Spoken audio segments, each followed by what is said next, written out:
Hey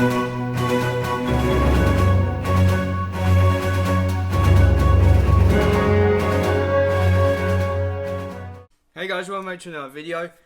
So, today I am reviewing the newest installment of the MCU, and that is Guardians of the Galaxy Volume 3, starring Chris Pratt, Vin Diesel, Dave Bautista, Zoe Saldana, and Bradley Cooper. Still trying to deal with the loss of Gamora. Peter Quill rallies his team to defend the universe and one of their own, a mission that could mean the end of the Guardians if not successful. Now, if you guys know, I'm a huge MCU fan, literally, and it's my favorite film franchise ever.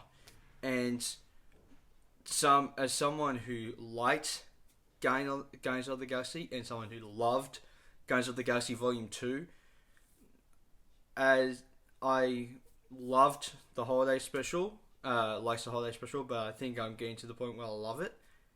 I think that I watched it about 5 times. I was super excited for Volume 3, and knowing that this is James Gunn's last MCU movie before he goes over to do DC, I was like, it made me even more sad than I was going into it, knowing that something was going to happen in this movie. And it's also shockingly one of the more saddest MCU movies, which is kind of strange to say because you have obviously Avengers Endgame and Spider-Man No Way Home that deal with emotional stuff in those movies.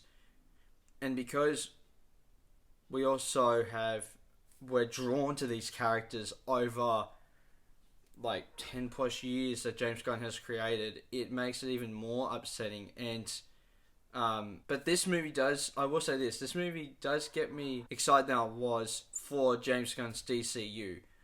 Because I think that this one nailed the humor and the drama, even though that there's probably more drama in this than humor, but there's still a ton of humor in this movie.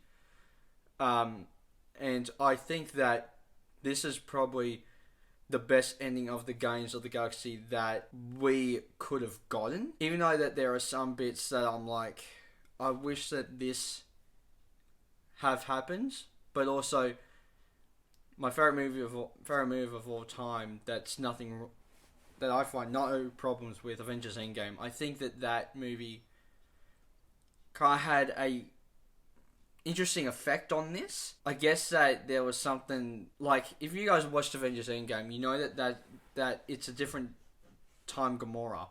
That Gamora that's in this movie is from 2014.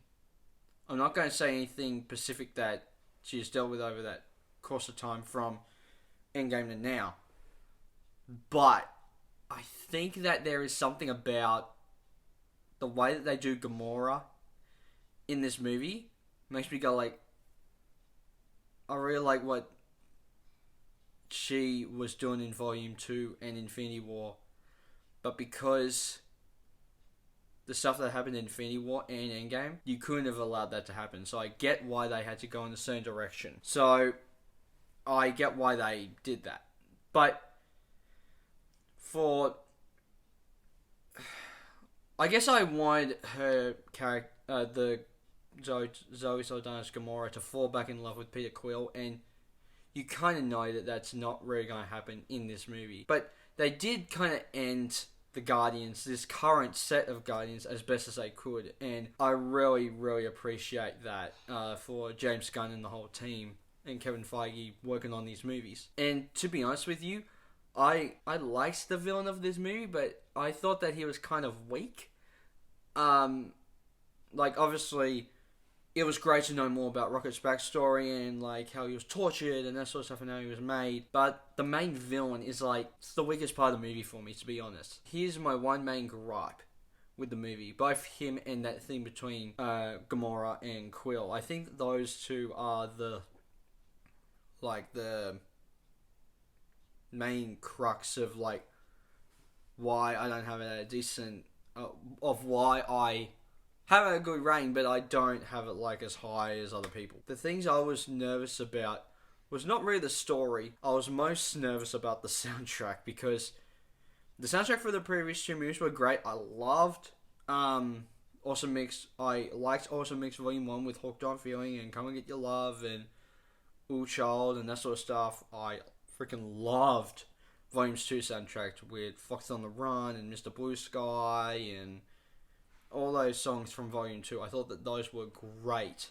But seeing this movie, it's a great soundtrack in the movie, like in the movie itself, but when you're listening to it by itself, there are bangers that you can listen to when you're listening to like Since You've Begun that has been used in the trailers a lot, and when they use stuff like No Sleep Till Brooklyn and that sort of stuff, there's really, really good bangers, but I think that overall it's kind of one of those things where it's like, there are good things in it, but it kind of goes a little bit for me. But I think when I eventually get the vinyl and I listen to all three soundtracks, I might be able to go like, this one's the best and this one's the weakest. But I do have a ranking coming that is my current stand on the soundtrack ranking, which I will add soon. And the MCU has finally stepped it up with the visual effects, because I think when it came to like Spider-Man No Way Home was good, but seeing it in the theater, they kind of pushed that movie out even when the CGI wasn't fantastic, and I caught that CGI was very rubbery in the theater. But as they kind of release it at home and on digital, it actually looks really, really good. But because you had things like Thor Love and Thunder and especially Thor Love and Thunder, where some of the CGI looked a bit strange, I think that they, especially with this and Ant-Man 3, that they were like, yeah, let's step up the visual effects, let's push back the Marvels to the end of the year, let's have Secret Invasion mainly practical with some CGI, and then we'll work really, really hard on Loki, so then there's really no problems with the MCU whatsoever at that point. So I think that that's something that has worked really, really well for this movie. And I think that I need to give Guardians of the Galaxy Volume 3 4 out of 5 stars. And I was kind of contemplating on giving it 4.5, but I was like, maybe that's a little too high, especially because originally I was going to give it 5. I was like, no, I might need to give it 4.5. I gave it 4.5. I think that might be an easier way to do it. And this is the best Phase 4 and 5 movie since Spider-Man No Way Home.